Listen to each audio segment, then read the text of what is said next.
Hello everyone. Today I will teach you a very important chapter of accounts, that is accounting concept, principles and convention.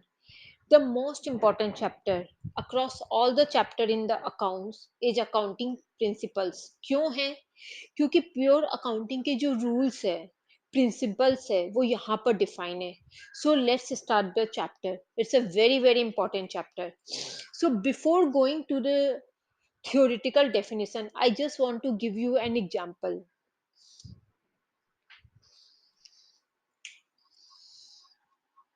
Rahul ने business शुरू किया in the name of RS limited. उसने business किया pen manufacturing and selling का. Now Rahul ने business तो शुरू कर लिया, लेकिन उसको अकाउंट्स ये सब के बारे में कुछ पता नहीं है. वो कुछ भी अकाउंट्स के बारे में नहीं जानता है. ना उसको 1 साल हो गया है ये बिजनेस करते हुए. अब उसको जानना है साल के अंत में कि मैंने कैसा परफॉर्मेंस किया है, मैंने कितना कमाया है, व्हाट इज माय प्रॉफिट, मेरे पास क्या एसेट है, what are my asset. Asset का मतलब आई होप आपने मेरे प्रीवियस वीडियोस देखे हैं. जो प्रॉपर्टी या इकोनॉमिक रिसोर्सेस मैं अपने बिजनेस में गुड्स प्रोड्यूस करने के लिए यूज कर रही हूँ, व्हाट आर माय लायबिलिटीज, मेरे को किसको किसको पैसे देने हैं.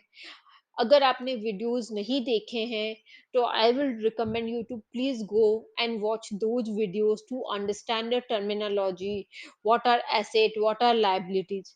लिंक जो है डिस्क्रिप्शन में दिए हुए हैं.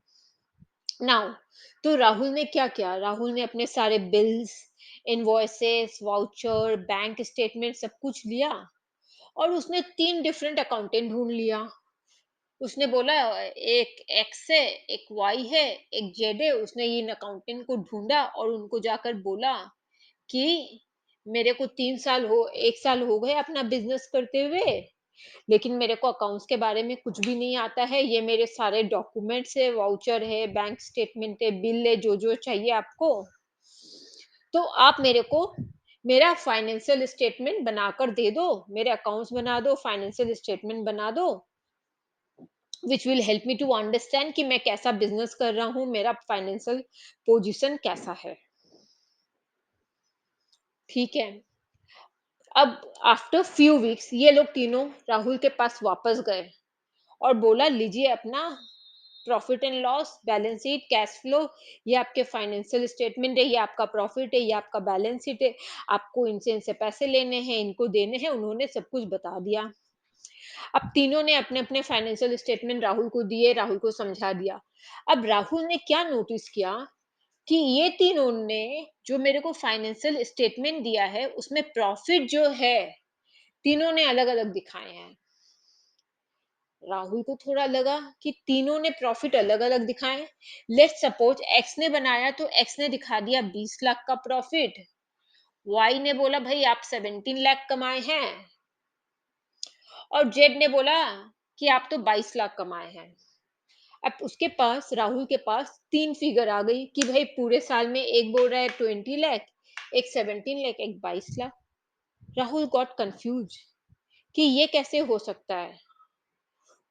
Now you can think, Rahul जिसको अकाउंट्स के बारे में कुछ नहीं आता है, जिसने मार्केट में जाकर अकाउंटेंट हायर किए, उसने उनको प्रॉफिट एंड लॉस और बैलेंस शीट बनाकर दिया और वो लोग तीनों डिफरेंट डिफरेंट नंबर लेकर आए.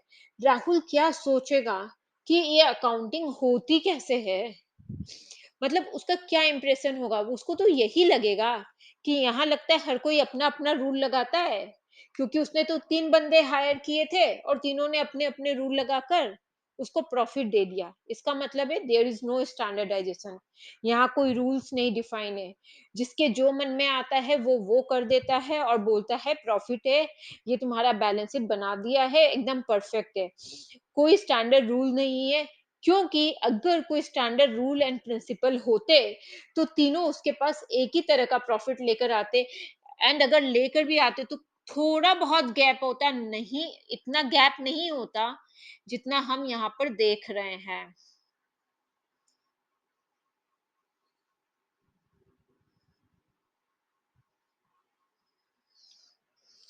सो ये राहुल के मन में अकाउंटिंग के बारे में माइंडसेट बैठ गया। Now similarly there are thousands of company, और अब आप सोचो अगर हर कंपनी अलग अलग रूल फॉलो करने लग गई। सपोज इन्फोसिस है, इन्फी एंड विप्रो। अब ये दोनों अपने अपने फाइनेंशियल स्टेटमेंट बनाती है, and now if they are following different rules, हम कैसे कंपेयर करेंगे कि कौन सी कंपनी अच्छी है, क्योंकि दोनों ने अपने अपने अकाउंटिंग रूल फॉलो किए हैं। हाउ वी विल मेजर कि कौन सी कंपनी अच्छा परफॉर्म कर रही है, कौन सी कंपनी में हमें इन्वेस्ट करना चाहिए। मेरे लिए, आपके लिए ये चीज डिफिकल्ट हो जाएगा डिसाइड करना, क्योंकि हर कंपनी डिफरेंट रूल फॉलो कर रही है। वही अगर हर कंपनी स्टैंडर्ड रूल फॉलो करती है अपने अकाउंट्स बनाने के लिए, हर कंपनी को बता दिया जाए कि भाई ये एक्स वाई जेड रूल है, आप सबको यही रूल फॉलो करने हैं, तो क्या होगा? तब सब कोई वही रूल फॉलो करके अपने बुक्स ऑफ अकाउंट्स बनाएगी, और फिर जो भी यूजर, जो भी इन्वेस्टर उन फाइनेंशियल परफॉर्मेंस को देखता है, कौन कैसा परफॉर्म कर रहा है, कंपेयर करता है, तो उनके लिए आसानी होगा समझना कि हाँ भाई, कौन सी कंपनी कैसा परफॉर्म कर रही है। I will tell you all the rules, please wait, there are many rules. Now हम क्या बोलते हैं? हम ये बोलते हैं we have to compare apple to apple. Just think, हर company different different rule follow करती है, हम उसका परफॉर्मेंस मेजर नहीं कर पाते हैं। और इसी प्रॉब्लम को रिजॉल्व करने के लिए अकाउंट्स में दे आर सर्टेन रूल्स और प्रिंसिपल डिफाइन किए गए हैं, जो हर कंपनी को फॉलो करना होता है जब भी वो अकाउंट्स बनाती है। तो लॉ ने बोला है these are certain rules and regulation which every company need to follow while they are preparing the books of account. चाहे वो टीसीएस हो, इन्फोसिस हो, विप्रो हो, आईटीसी हो, कोई भी कंपनी हो, everyone need to follow those rules and principle. और अगर हर कंपनी वो rule and regulation principles follow करती है, तो it will be easy to compare the performance of two और more companies. Now let's take, there are two company, Infosys and Wipro. Infosys ने अपना प्रॉफिट 12 करोड़ दिखाया, विप्रो ने अपना प्रॉफिट 10 करोड़ दिखाया। अब अगर ये दोनों एक ही रूल फॉलो कर रही होती, तो मैं इन दोनों का परफॉर्मेंस कंपेयर कर लेती और बोल देती हाँ भाई, Infosys is a good company. But in दोनों ने अपने अलग अलग रूल फॉलो किए हैं। इन्फोसिस ने अपने तरीके से अकाउंट बना लिया, विप्रो ने अपने तरीके से बना लिया। इट मे हैपन कि इन्फोसिस ने वो रूल फॉलो करके अकाउंट्स बनाए हैं जिससे उनका प्रॉफिट ज्यादा आए। अगर प्रॉफिट को देखे, बुक्स को देखो, तो इन्फोसिस अच्छी लग रही है, लेकिन अगर हम रियल में देखें तो विप्रो अच्छी लग रही होगी। So you can imagine the challenge people are facing if the companies are following different principles, different rules and regulation for preparing the books of account। और वहीं अगर ये दोनों ने same rule and regulation follow करके बनाए होते, तो मेरे लिए आसान हो जाता हर किसी के लिए कि भाई हाँ, इन्फोसिस का प्रॉफिट 12 करोड़ है, विप्रो का 10 करोड़ है, दोनों ने same rules and regulation follow किए हैं, दोनों का बुक्स को पढ़कर समझ में आ रहा है कि कौन कैसा परफॉर्म कर रही है, तो हमें इन्फोसिस पे इन्वेस्ट करना चाहिए because Infosys is a better company than Wipro. Now just to be very clear, it is very important that और फाइनेंशियल स्टेटमेंट जो डिफरेंट डिफरेंट ऑर्गेनाइजेशन बनाती है, सभी को कंसिस्टेंट मैनर में बनाना है, सभी को एक ही तरह के रूल्स एंड प्रिंसिपल को फॉलो करके बनाना है, so that it should be easy to understand and we should able to compare the financial performance of different companies. तो लॉ ने क्या किया, अकाउंटिंग फ्रेमवर्क डिफाइन कर दिया, उसमें सारे रूल्स एंड गाइडलाइन लिख दिए, और उन्होंने बोला भाई आपको ये रूल्स और गाइडलाइंस फॉलो करने हैं। और उस रूल्स एंड गाइडलाइंस को बोलते हैं गैप। गैप का मतलब है generally accepted accounting principles। what is the meaning of gap? Generally accepted accounting principles generally का मतलब नॉर्मली फॉलो होता है पर कंपलसरी नहीं है। मतलब नॉर्मली फॉलो करते हो, फॉलो करना है, फॉलो करना चाहिए, फॉलो करते हो तो बहुत अच्छी बात है, लेकिन मैंडेटरी नहीं है, कंपलसरी लॉ नहीं है। मैंने बोला the companies who are making the account they need to follow certain rules and regulation, और उस रूल्स एंड रेगुलेशंस को हम बोलते हैं accounting principles, accounting concept, accounting convention, accounting postulates. So all these terms जो हम यूज करते हैं वो हम लॉ के बनाए हुए रूल्स एंड रेगुलेशंस को बोलते हैं। और ये rule and regulations are called ground rules. These principles are called ground rule, जहाँ पर बेसिक रूल्स है और बेसिक डिफाइन कर दिए गए हैं, और ये बोला गया है कि अगर आप अकाउंटिंग रिपोर्ट बनाते हो तो आपको ये रूल्स एंड रेगुलेशंस फॉलो करना है। what Now let's go back to the definition. Accounting principles are basic norms. Accounting principles क्या है? बेसिक नॉर्म्स है, बेसिक रूल्स है, स्टैंडर्ड रूल्स है, एंड अजम्पशंस, एंड कुछ अजम्पशंस के ऊपर बनाए हुए कुछ गाइडलाइंस है कि कैसे क्या करना है, on which the whole accounting system, जिस पर पूरा अकाउंटिंग सिस्टम डेवलप किया गया है और स्टैब्लिश किया गया है। मतलब अकाउंटिंग प्रिंसिपल में basic rules and standard define किए गए हैं, जिसके ऊपर पूरा अकाउंटिंग सिस्टम जो है टिका हुआ है, जिसपे these accounting principles are the pillars or the backbone if we are doing the accounting. It constitute the uniform set of rules or guideline. It constitute the uniform set of rules और guideline. यहाँ पर कुछ uniform का मतलब consistent guideline लिख दिए गए हैं, वो रूल्स एंड रेगुलेशन बनाए हैं जो सबको फॉलो करना है। एग्जाम्पल, अगर आईटी इंडस्ट्री है तो आईटी इंडस्ट्री के लिए कुछ रूल्स एंड रेगुलेशन बना दिए, बैंकिंग इंडस्ट्री है तो बैंकिंग इंडस्ट्री के लिए रूल्स एंड रेगुलेशन बना दिए, एफएमसीजी कंपनी है तो एफएमसीजी कंपनी के लिए रूल्स एंड रेगुलेशन बना दिए हैं। और लॉ ने बोला है कि these are standard rules and regulation जो आपको फॉलो करना है while you are preparing the books of accounts। और गाइडलाइंस का मतलब है हमने वो रूल्स एंड रेगुलेशन लिखा हुआ है कि आपको क्या गाइडलाइन फॉलो करना है। फिर लॉ ने ये भी बोल दिया, मानो या न मानो आपकी इच्छा, लेकिन अगर आप ये फॉलो करते हो तो आपके लिए बहुत अच्छा होगा। So it constitutes the uniform set of rules and guidelines developed to ensure uniformity। अगर आप ये फॉलो करते हो तो यूनिफॉर्मिटी आ जाएगी, मतलब हर कंपनी फिर एक लेवल पे नजर आएगी। इट विल बी, हर कंपनी का फाइनेंशियल परफॉर्मेंस एक लेवल पे होगा, क्योंकि वो लोग ने same consistent rules and principle follow करके अपने बुक्स ऑफ अकाउंट्स बनाए हैं। And that will help to easy understanding of the accounting information, and that will help us to understand accounting information in an easy manner. Which means अगर IT industry में Infosys है, विप्रो है, TCS है, ये सबको एक ही रूल फॉलो करने हैं।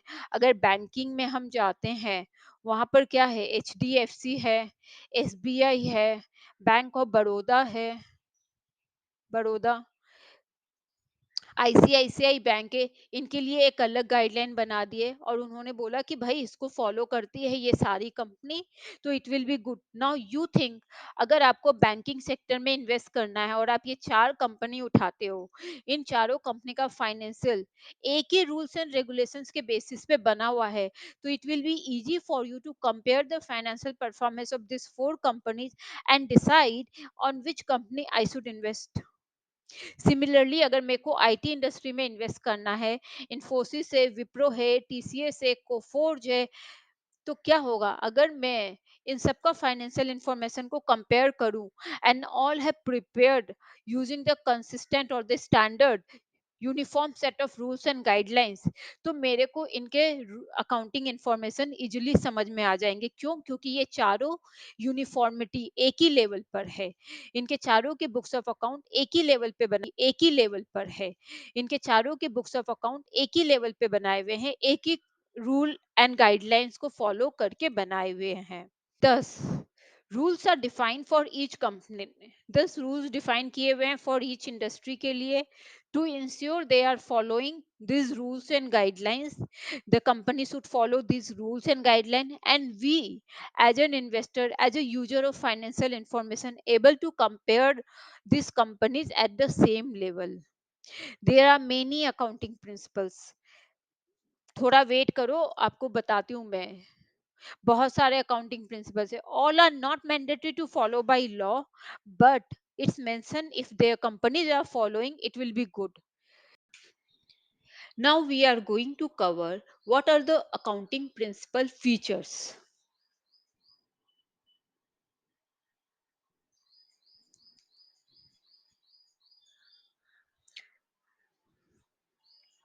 The first feature is it is man made.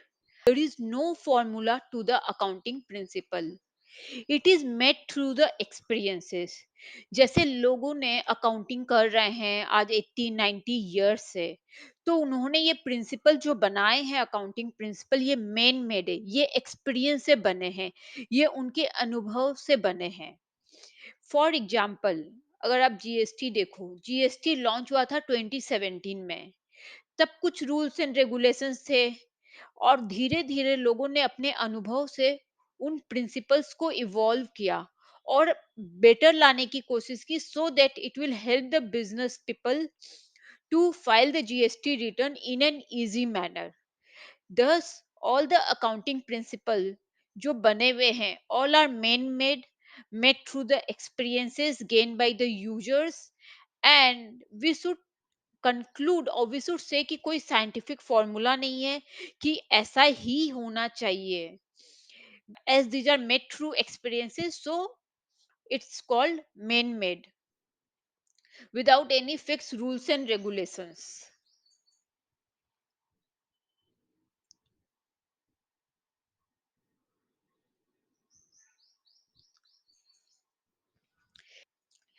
The second accounting principle feature is it is very much flexible.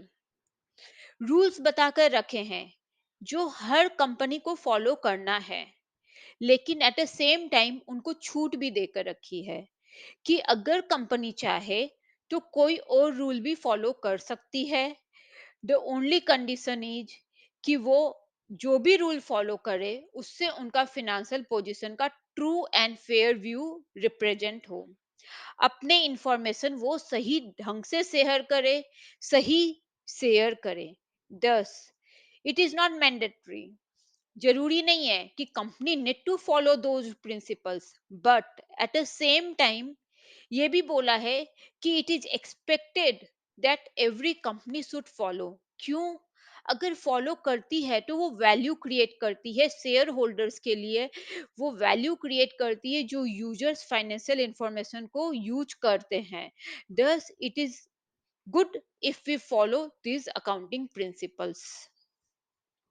So secondly, flexibility.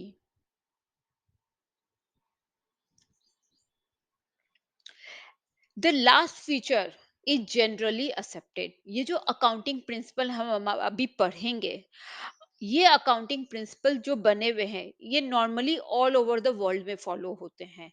Generally accepted means normally हर जगह फॉलो होते हैं, and there are three criterias which are mention under generally accepted, जो हम quickly देख लेते हैं क्या है। So third is generally accepted.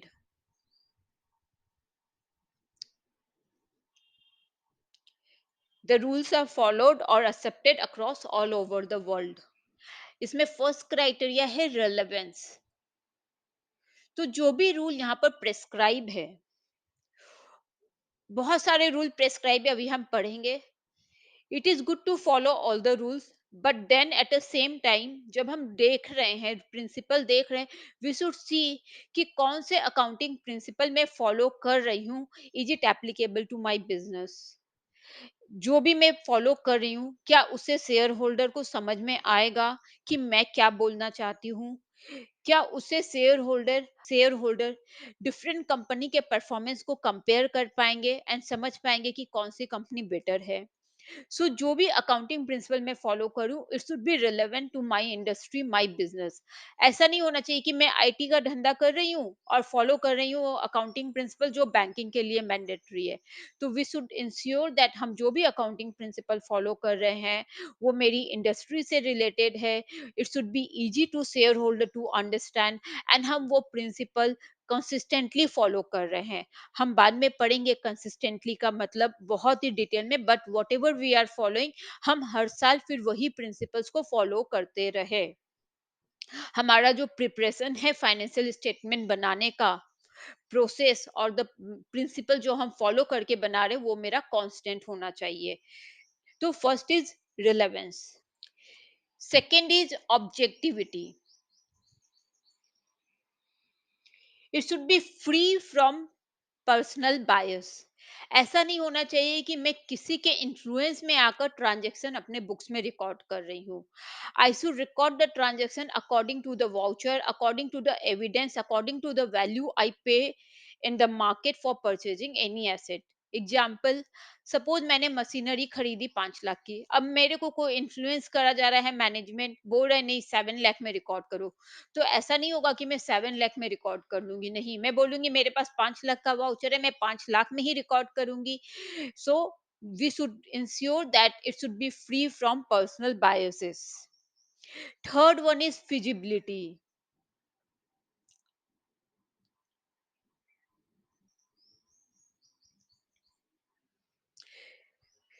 जो भी प्रिंसिपल हम अप्लाई कर रहे हैं हमें देखना है कि वो फिजिबल है ना, मतलब to some extent I should able to apply that principle in my business without too much complication and without incurring too much cost. So मेरे को feasibility check करके principles को अपने business में apply करना है। So what we learn, features क्या क्या है अकाउंटिंग प्रिंसिपल्स के, it is man made, it is made by man through the experiences they gain over the years. Flexibility, बहुत फ्लेक्सिबल है, रूल्स बनाकर छोड़ दिए हैं लेकिन ये भी बोल दिया है अगर आप चाहो तो दूसरे रूल फॉलो कर लो जिससे financial information true and fair view depict करे। The objective should be clear कि हम दूसरे रूल फॉलो कर सकते हैं, उस रूल को फॉलो करने से मेरा financial information true and fair view depict करे। जनरली एक्सेप्टेड है, जो भी अकाउंटिंग प्रिंसिपल बने हुए वो generally accepted across all over the world, but before application we should ensure कि वो रिलेवेंट होना चाहिए मेरी इंडस्ट्री से, मेरे बिजनेस से, and it should be easily understandable to the users. Objectivity should be free from personal biases, it should be not influence, which accountant shouldn't be influenced while recording the transaction in the books of account।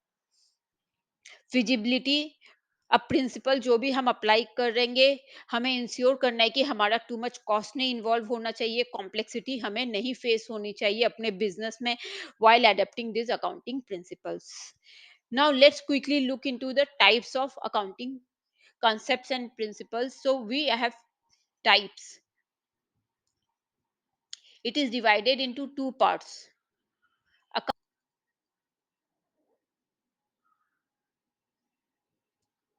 And इसको हम accounting assumptions भी बोलते हैं। The second type is accounting convention.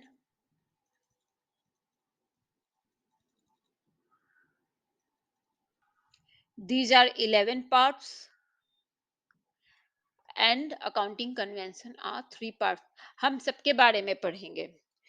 हम ये सब detail में next session में पढ़ेंगे। So what we learn today, definition of accounting principles, features, types.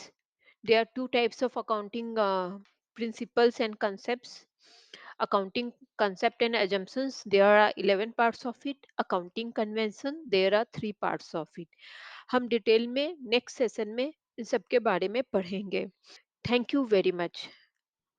अगर आप लोगों को मेरी क्लासेस पसंद आ रहे हैं and you are liking the content of my classes, don't forget to subscribe my channel and like my video. Thank you.